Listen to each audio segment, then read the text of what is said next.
everybody, welcome back to my channel. My name's Nelu, and on this channel I make content around DTF, embroidery, and sublimation, selling on Etsy and stuff like that. So in today's video, I'm going to be doing an unboxing and setup of the DTF curing oven.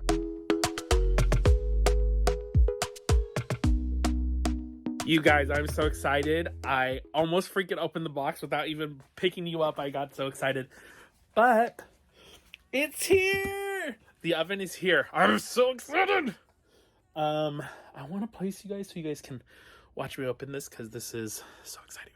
Okay, I'm just so freaking excited.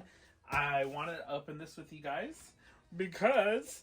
So this is the DTF oven that I've been waiting for because I did not purchase it with my Pro Colored printer. I purchased it off of Amazon.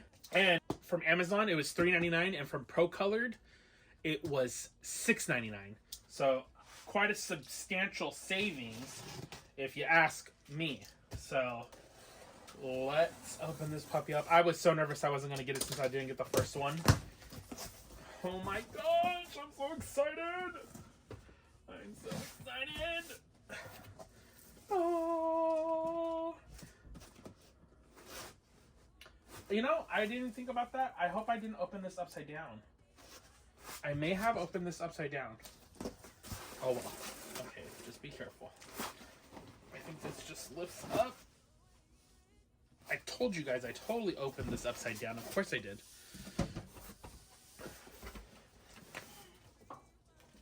Oh my gosh, it's here. And it's red and it's so beautiful.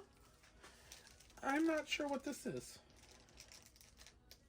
Oh, I just squished whatever that was. I'm not sure what that is.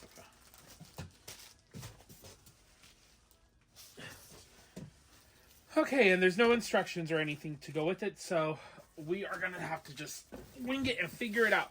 So honest to goodness, this printer is identical to the printer that I saw on the Pro Colored website. The only difference is this red cover and the one that I've seen on other people's YouTubes is that their cover is white. So I'm not sure, and it's wrapped the same way that the printer was wrapped and everything, so I'm not gonna lie. It makes me think it's by the same company, but maybe this is like an older version and they're just trying to get rid of it. I don't know, but I'm glad I did get this because it was honestly a steal for that price.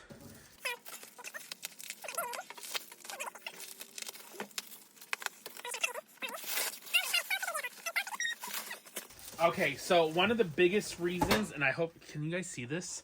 Okay, so one of the biggest reasons that I wanted this one is because it has an air filter that filters the air right from the machine versus there's other ones that I've seen that have like a thing up here and you have to buy like a separate filter, which is a couple $100 or if not like $100.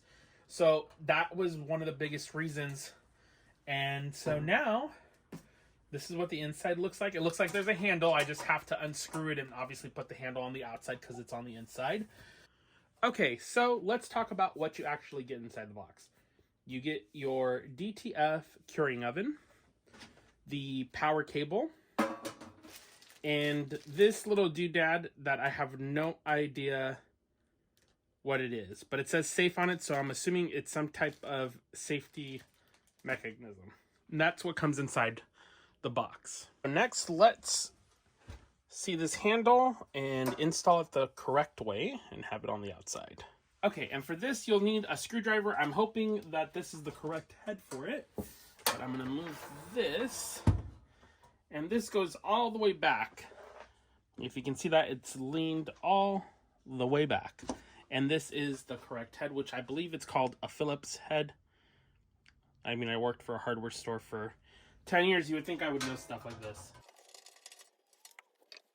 Now, if you can't tell what I was doing, since you guys were a little bit further, I just realized I was just unscrewing the screw. There's two screws on each side of the handle, and I'm removing them.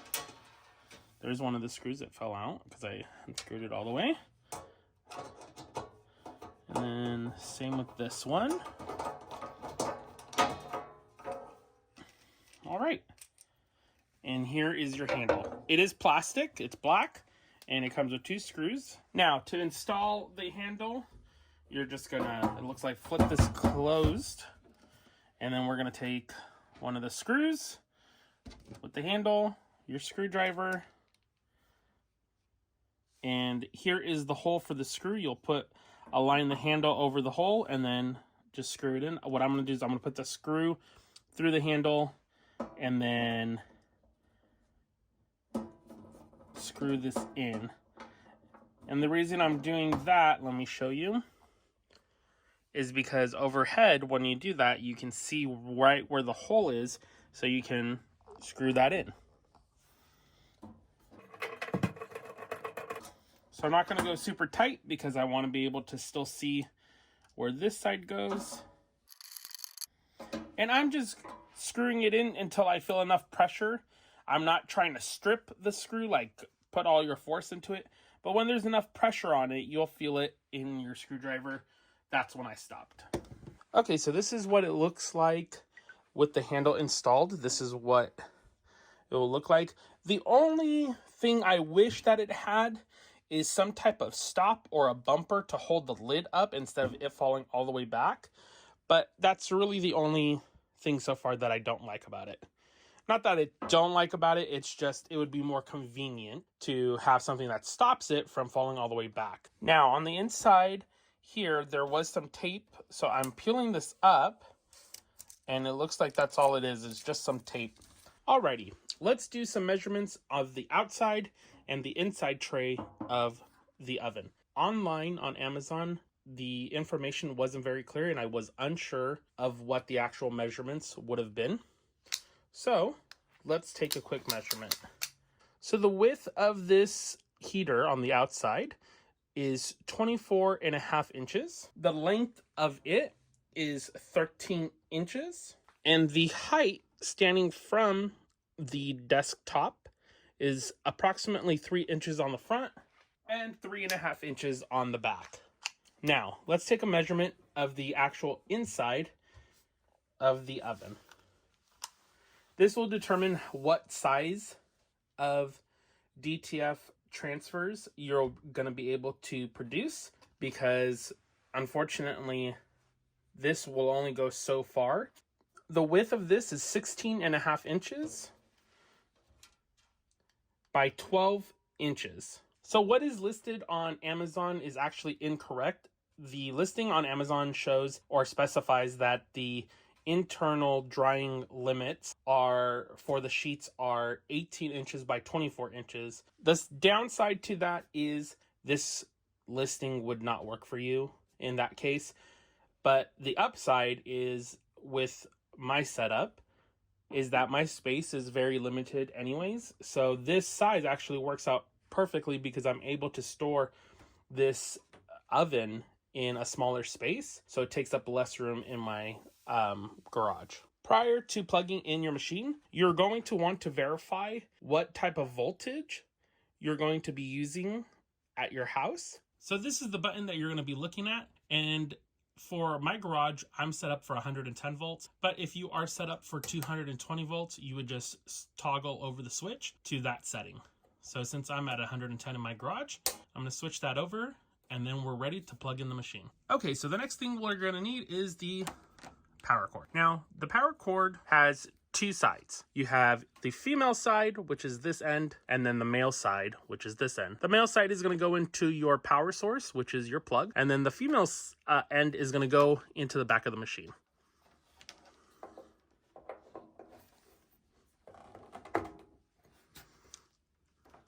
Now that's in there, we can plug it in and flip on the machine. Before turning on the machine, we're gonna switch over to the other side of the oven.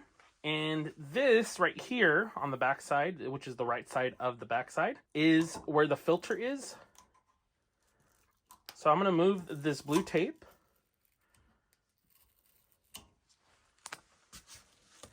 And you'll see that there's a little screw that pops out, and this is going to remove your filter.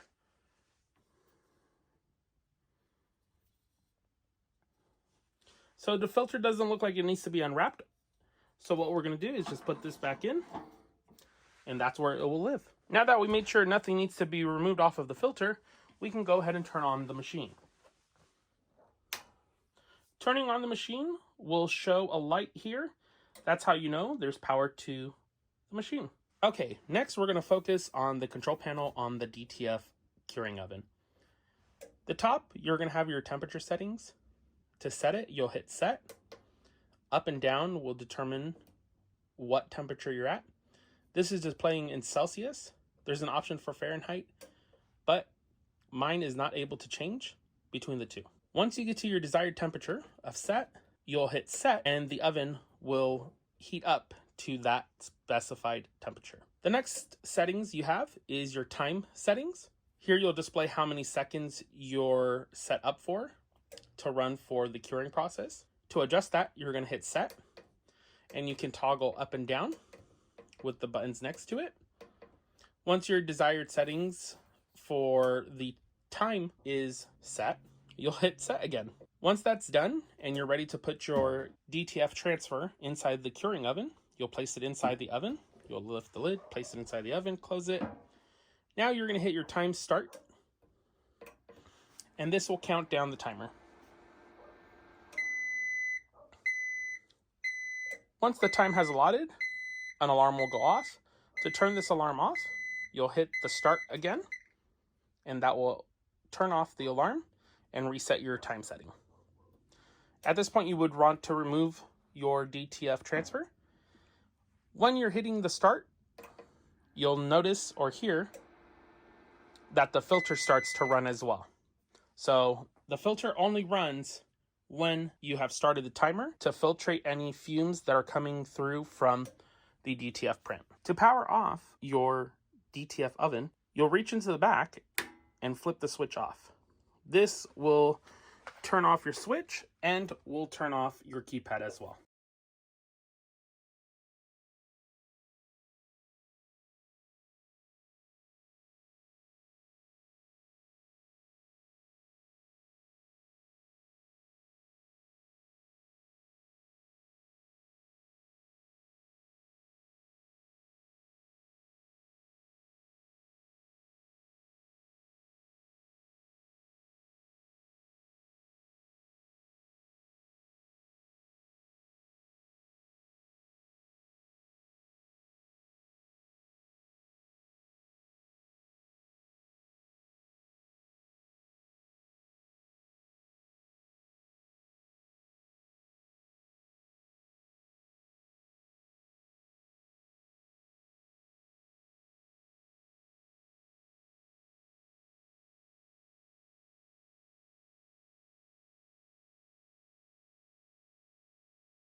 Alrighty, everybody, thank you so much for watching. I hope you enjoyed this video with setting up this DTF oven. If you haven't already, please consider subscribing to my channel. I will have content revolving around DTF, embroidery, and sublimation on this channel. Thank you again for watching, and have a great day. Bye.